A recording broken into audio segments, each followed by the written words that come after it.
e manda chamar Simão, a quem tem por sobrenome Pedro. Eu peço que os irmãos pule mais para frente no capítulo 10, versículo de número 20 e Atos 10, versículo 28. Diz assim: disse-lhes, vós bem sabeis, Pedro dizendo, vós bem sabeis que não é lícito um varão judeu a juntar-se ou chegar-se a estrangeiros, mas Deus mostrou-me a que nenhum homem chame comum ou imundo.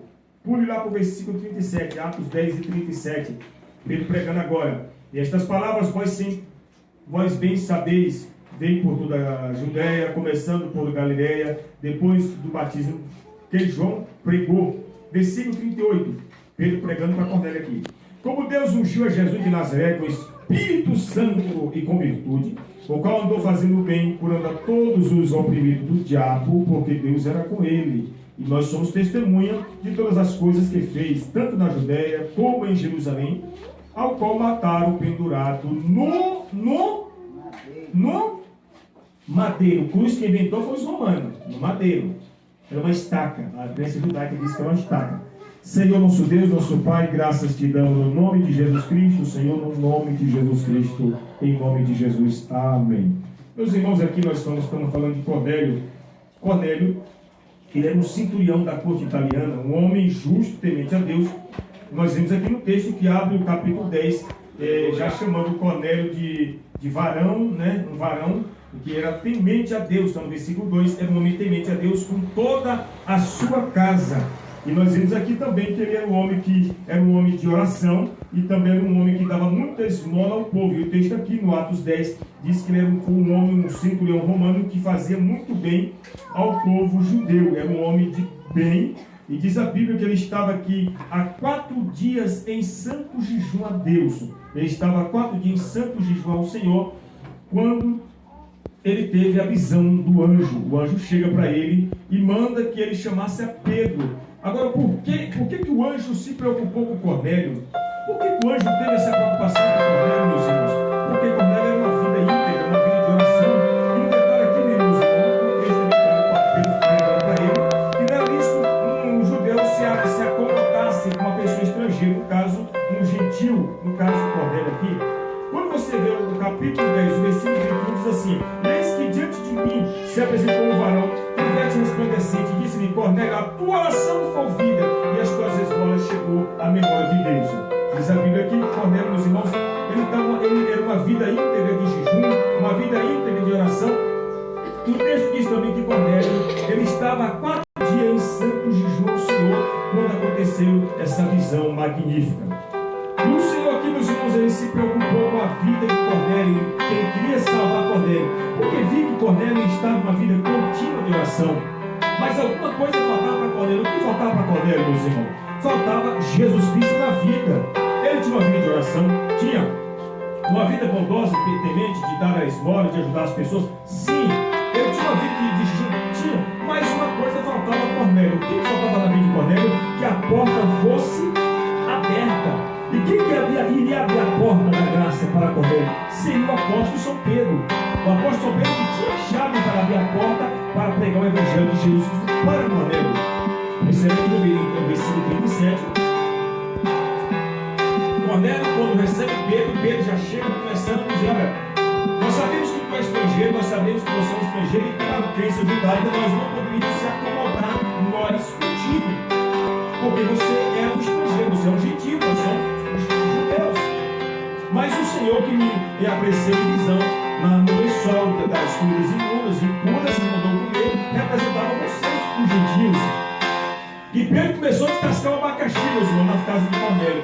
Só que quando você vê o texto aqui, você vai ver que as pessoas que estavam na casa de Cornélio eram militares, eles eram soldados. Para que o texto aqui, se você esboçar o texto aqui, dentro do texto aqui tinha um soldado que estava na casa de Cornélio.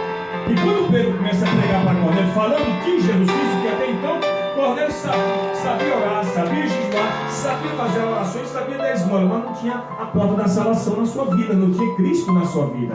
Aqui nós vemos no versículo 37, olha o que Pedro diz aqui, ó, versículo 37, diz assim, ó: esta palavra vós bem sabeis, veio por toda a Judéia, começando por Galileia, depois do batismo que João pregou, como Deus ungiu a Jesus Cesareia com o Espírito Santo. O próprio Jesus Cristo foi ungido. O próprio Jesus Cristo foi ungido pelo Espírito. Peraí, pastor, não estou entendendo nada. Peraí, como que Jesus é ungido pelo Espírito Santo se ele quer o Espírito Santo, se ele quer Jesus, se ele quer Deus? Sim, mas aqui é um protocolo, meus irmãos. Nós temos aqui o próprio Jesus Cristo, ele foi ungido pelo Espírito Santo. Ele passou pela unção do Espírito Santo. Aleluia.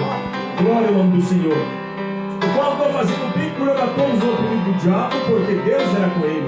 Olha o 39, Pedro falando, pregando para Cornélio. Nós somos testemunhas de todas as coisas que fez, tanto na Judéia como em Jerusalém, ao qual mataram, pendurado numa madeira. Eis a minha crença particular. Eis a minha crença que Jesus Cristo foi pendurado na cruz como o romanismo prega. Como o romanismo prega na cruz.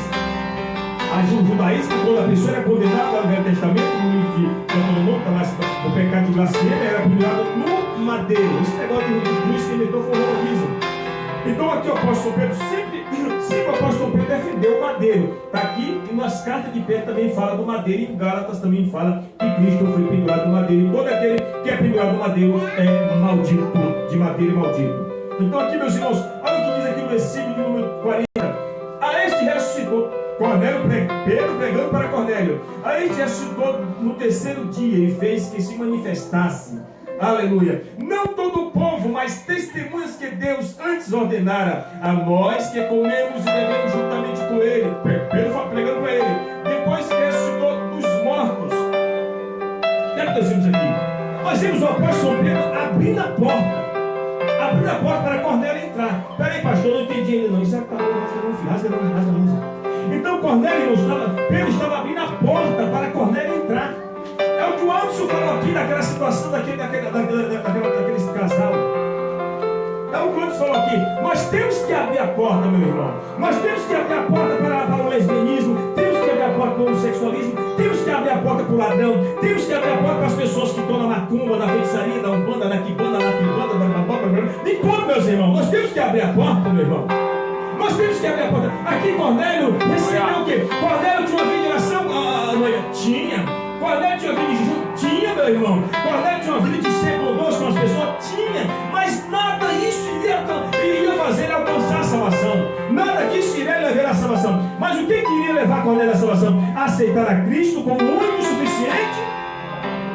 Se o culto for uma bênção, pula daqui, de lá, a gente sapateia aqui, fala com os pés, bate a cabeça na parede, vai pra cá, vai pra lá. E no final do culto, não fazer apelo para Jesus, que tornou-se um culto como um teatro. Porque de tudo, o mais importante, o mais primordial da igreja é que no final de tudo tem a aceitação de almas, pessoas sendo salvas, o ladrão sendo liberto de roubar, o homem homossexual sendo liberto do homossexualismo, o Noé sendo liberto da maconha, a prostituta sendo liberta da prostituição e o ladrão sendo liberto de tudo, e aquele que trai a mulher, aquele que trai a esposa, que vai ser liberto da traição e liberto do adultério. É para isso que o evangelho tem que ser pregado, para que haja libertação no nome do Senhor. Mas uma coisa que eu fico impressionado aqui, meus irmãos, que quando os soldados vai chamar Pedro, que está lá em Jope, na casa de Simão, o curtidor, Pedro, quando chega lá, já tinha recebido Pedro uma mensagem do Espírito Santo dizendo: olha, Cornélio, olha Simão, olha Pedro, está vindo 3 rapazes e vai com ele. O Espírito Santo falou com ele, vai com eles. E quando Pedro chega na casa de Cornélio, começa a pregar a Jesus Cristo. Começa a pregar Jesus Cristo. Mas não fica só por aí, meu irmão. Porque quando é por isso que eu abro um parênteses aqui, meus irmãos. Quando vocês forem convidados a pregar em uma igreja, pode ser tudo igual de colônia, não pregue a palavra se antes ler a palavra. Não pregue a palavra se antes ler a palavra. Leia a palavra, depois posse que você vai pregar. Porque você prega assim, se você ler a palavra, é falta de ética, é falta de reverência, é falta de educação. Primeiro lê a palavra, depois prega a palavra, porque senão você vai passar vergonha. E aqui, meus irmãos, o que é que diz o texto aqui, meus irmãos? Quando Pedro começa a pregar, meus irmãos, uma coisa que é tremenda.